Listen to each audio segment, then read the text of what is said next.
Gracias. Bueno, solo una aclaración, en el cartel estaban invertidos los nombres de la ponencia de Rosana y mío, pero bueno, es la única nada más. Bueno, voy a tratar de hacer algunos apuntes que estructuré sobre un tema que vengo trabajando ya hace más de 15 años, que ahorita le llamé como en relación con el vínculo entre el pensamiento moderno y el pensamiento que podemos llamar posmoderno, y en este sentido el concepto de la completitud, ¿no?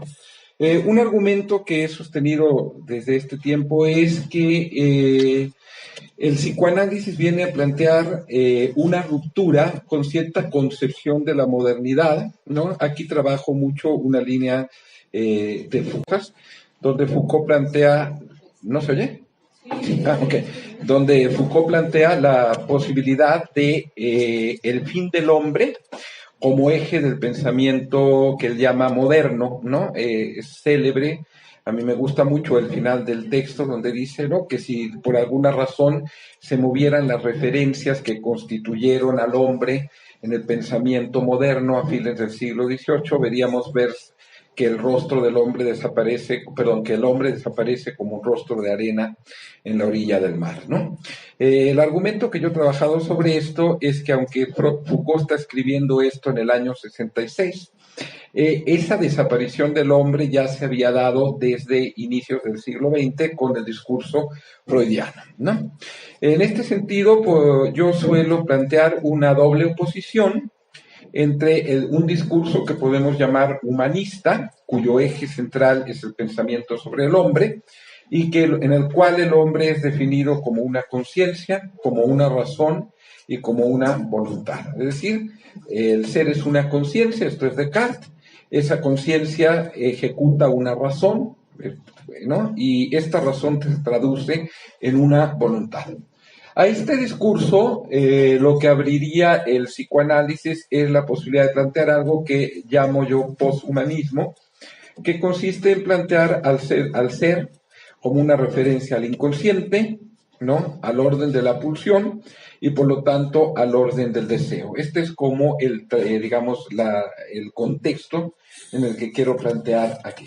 Ahora, un eje de esta diferenciación consiste en que el problema del hombre es, por definición, autorreferencial. Es decir, aquí soy incluso muy cartesiano cuando Descartes dice, bueno, pienso, luego existo. Esto lo trabaja bastante Lacan. Crea el problema de la conciencia como problema filosófico, y el problema esencial de Descartes es, bueno, si la única referencia de mi existencia es el hecho que pienso, solo puedo saber de mi propia existencia, pero no puedo saber de la existencia del otro, puesto que no tengo acceso a su conciencia. Esto es lo que en filosofía se conoce como solipsismo, ¿no? En cambio, si nosotros hacemos referencia a la problemática de lo que llamo aquí el poshumanismo, o sea, esta concepción del ser como inconsciente, pulsión y deseo, la referencia es necesariamente otra. Es decir, solo somos seres en la relación con el otro, ¿no? Podemos decirlo incluso en la frase lacaniana, que a veces se suelta como mantra, del deseo es el deseo del otro. Solo hay deseo, ¿no? ¿No? Es cuando uno tira una neta, dice así, ¿no? Es la... Okay. ¿No? Todos se quedan así, mira. ¿Cómo sabes? Okay. Entonces, en esta oposición es lo que quiero señalar, lo que llamo, lo que yo quisiera describir como una condición de nuestra contemporaneidad, que es el contraste entre un discurso que sería el discurso psicoanalítico, que voy a llamar como ahorita solamente como modo discurso de la falta, en oposición a un discurso que puedo llamar discurso de la identidad. Heidegger decía algo que a mí me parece importante retomar, que es que la avidez de novedades es el motor de las reacciones. Es decir, siempre estamos buscando la aparición de lo nuevo, de lo novedoso, y siempre como huyendo de un presente que inmediatamente se nos hace pasado y queremos escapar hacia un futuro donde habría algo nuevo, nuevo, cada vez más nuevo, y que paradójicamente a veces en esa, ¿cómo se llama? Añoranza, valga el oxímoron que voy a decir, esa añoranza de la novedad, ¿no? Encontramos pues precisamente el retorno, ¿no?, de las formas incluso más reaccionarias y más conservadoras, ¿no? Este es como un punto. Bueno, hace un par de meses estuvo aquí con nosotros Aida Dirce, ¿no?, que nos, entre otras cosas, pues nos dio una plática muy interesante sobre lo que ella decía como el discurso antipsicoanalítico. Ella describía algo que decía, hay como un discurso antipsicoanalítico gravitando en nuestra contemporaneidad. Pero curiosamente, este discurso antipsicoanalítico, bueno, obviamente nosotros sabemos que desde que Freud produjo sus primeros textos, sus primeros trabajos, pues hubo una oposición, voy a usar incluso una palabra de Derrida, una resistencia, ¿no?, que es la misma palabra que utiliza Freud, ¿no?, una resistencia al y del psicoanálisis, ¿no? En este sentido, lo que caracteriza este discurso es lo que yo lo llamo como el discurso de la identidad. ¿Qué quiere decir esto de la identidad? Lo idéntico es lo que es en sí mismo y no remite a otra cosa más que a sí mismo.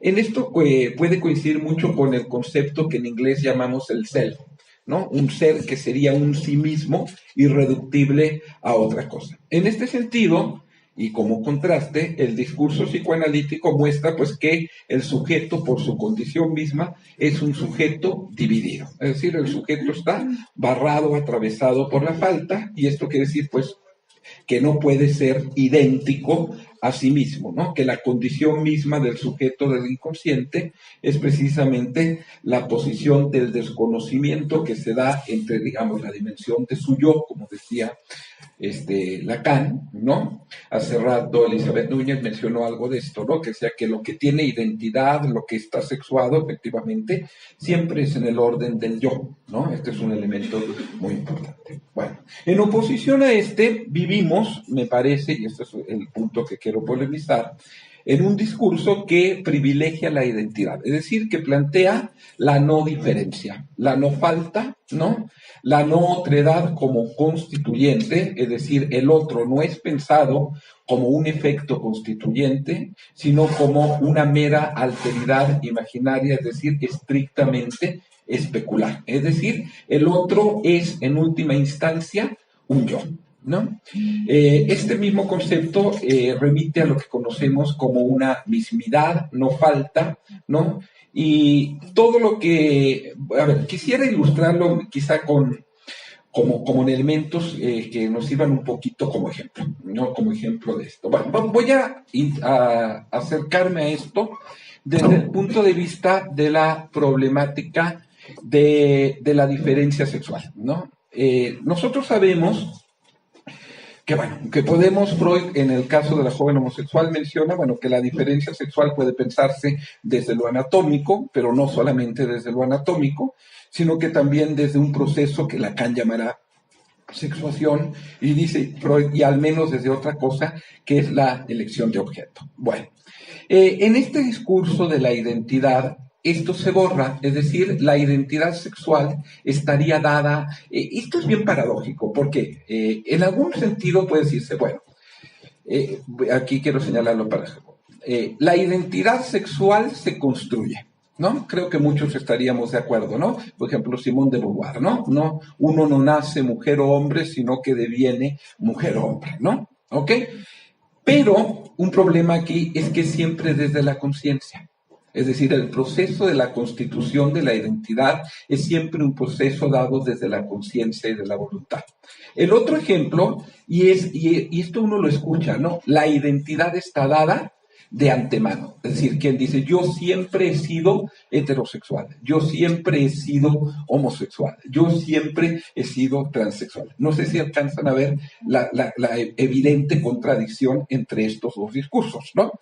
Curiosamente, contradicción que puede coexistir perfectamente incluso en la misma persona, ¿no? O sea, la misma persona puede en algún momento recurrir a un criterio de construcción y afirmarse luego en un criterio de identidad dada per se, ¿no? Obviamente, desde la mirada psicoanalítica, lo que vemos aquí es que aquí hay un conflicto, ¿no? O sea, que aquí hay una problemática, ¿no? Y digo, si para algo pudiera servir el psicoanálisis, yo creo que es para preguntarlo, ¿no? Es decir, para que el sujeto, la persona, nos preguntemos por esas cosas que damos por sentadas, ¿no? Es decir, y bueno, creo que la identidad sexual es una de esas cosas que al menos es factible cuestionar, ¿no? O sea, cuestionar no para criticar, no para rechazar, no, tampoco para afirmar, sino únicamente en el sentido de la posibilidad del sujeto por preguntar. Pero parece, y esto creo que eso en nuestra contemporaneidad no se cuestiona. Es decir, que si alguien dice yo soy un hombre, yo soy una mujer, o lo contrario, eso sería imposible, o más bien sería políticamente incorrecto cuestionarlo. ¿Sí me explico? ¿Sí? Y entonces no solo cuestionarlo desde afuera, ok, ¿no? Pero que el propio sujeto se cuestione. Cuando el sujeto aparece cuestionándose esto, aparece una especie digamos, voy a decir, como de fuera una traición, ¿no? Es decir, cuando el sujeto se cuestiona por su identidad, por su referencia, de alguna manera parece que el sujeto se estuviese traicionando a sí mismo, y no solo a sí mismo, sino a una colectividad en la que este sujeto se sostiene. Voy a poner un ejemplo que a mí me gusta bastante. Hay un autor que se llama Henri Frignet, seguramente lo ubican, tiene un libro muy interesante que se llama El transexualismo, ¿no? El transexualismo. Lo llegamos a ver aquí en la especialidad, en la maestría, ¿no? Algunos lo recomiendo bastante, que es precisamente un trabajo sobre la clínica de la transexualidad, que ocurre en Francia, ¿no? Y entonces donde, bueno, no lo escribo con gran amplitud, pero en algún momento hay un lugar donde llegan personas que demandan no ser intervenidos quirúrgicamente, pues para tener la apariencia estética del sexo contrario, ¿no? Ahora, esto parece que quizá en México sería algo que no se puede cuestionar. Es decir, si un sujeto llega con una demanda, ¿no? Con una demanda de este tipo, parece que esa demanda es irreductible. Es decir, no habría otra cosa detrás de esa demanda. Recuerda lo que tú dijiste, ¿no? De este paciente que dice, bueno, yo quiero ser esto porque esto hace feliz a mi madre. Bueno, ¿no? Y uno podría preguntarse, bueno, ¿y por qué usted tiene que hacer feliz a su madre, verdad? ¿No? Primera pregunta, ¿verdad? Pero bueno. Frignet, bueno, entre esos casos relata algo que a mí me llama. Es una chica jovencita de unos 18, 19 años que viene demandando este cambio de sexo. Y bueno, Frignet pregunta, ¿no? Parece que esto es peligroso preguntar eso. Pero Frignet pregunta, bueno, ¿y por qué quiere usted no someterse a esta operación de cambio de sexo? Me parece que ya desde el mismo hecho de preguntar es válido, ¿no? Aunque sea mal visto, ¿no? Y entonces ella dice algo muy interesante, bueno, para acercarme a las mujeres, ¿no? Y entonces, bueno, primera pregunta, ¿y no puede acercarse a las mujeres desde un cuerpo de mujer? ¿No? Él le pregunta, no, ¿qué van a decir?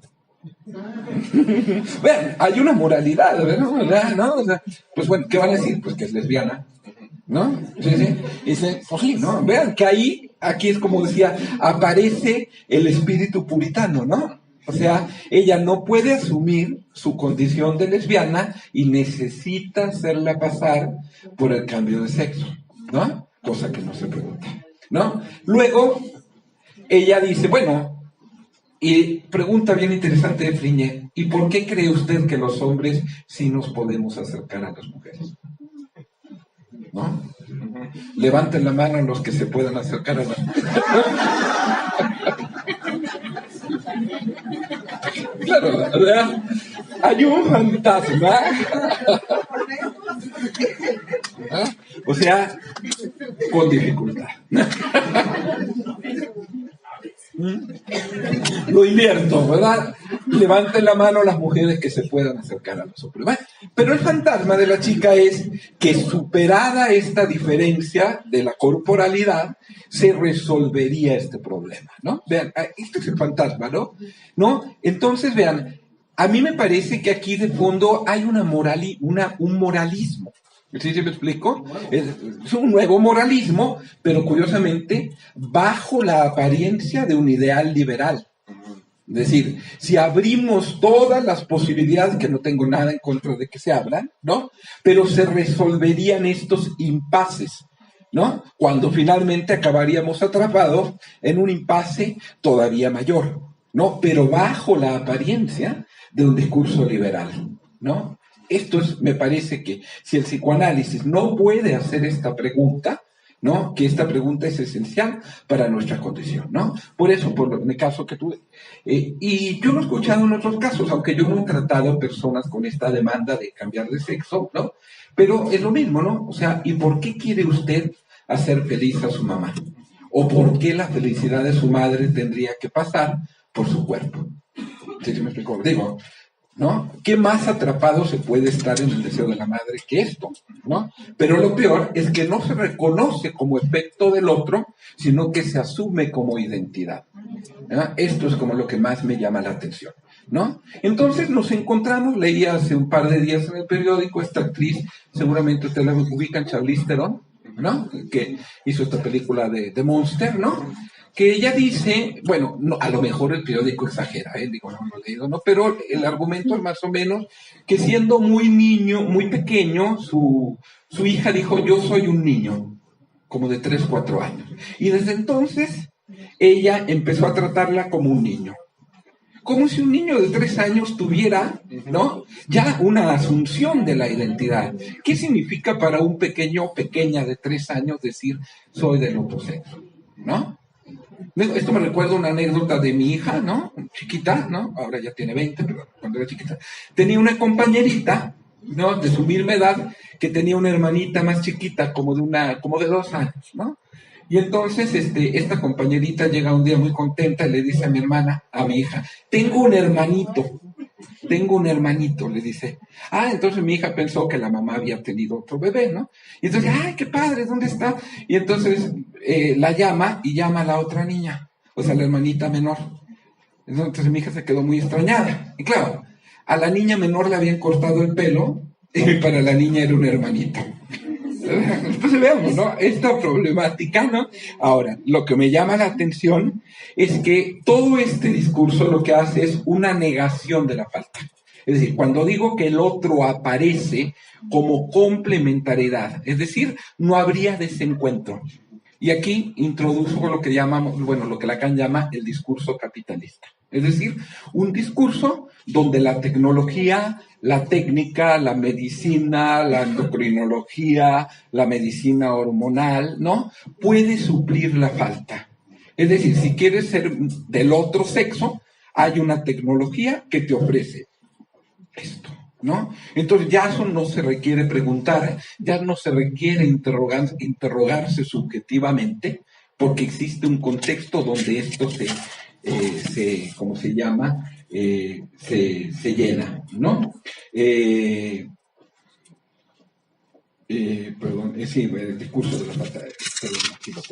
Ahora, a lo que quisiera apuntar, y con esto termino, es al carácter que llamé hace ratito, siguiendo a Heidegger, reaccionario. Es decir, que bajo la promesa de una novedad, bajo la promesa de algo nuevo, vuelve algo en el orden de la moralidad. Puedo citar muchísimos ejemplos, ¿no?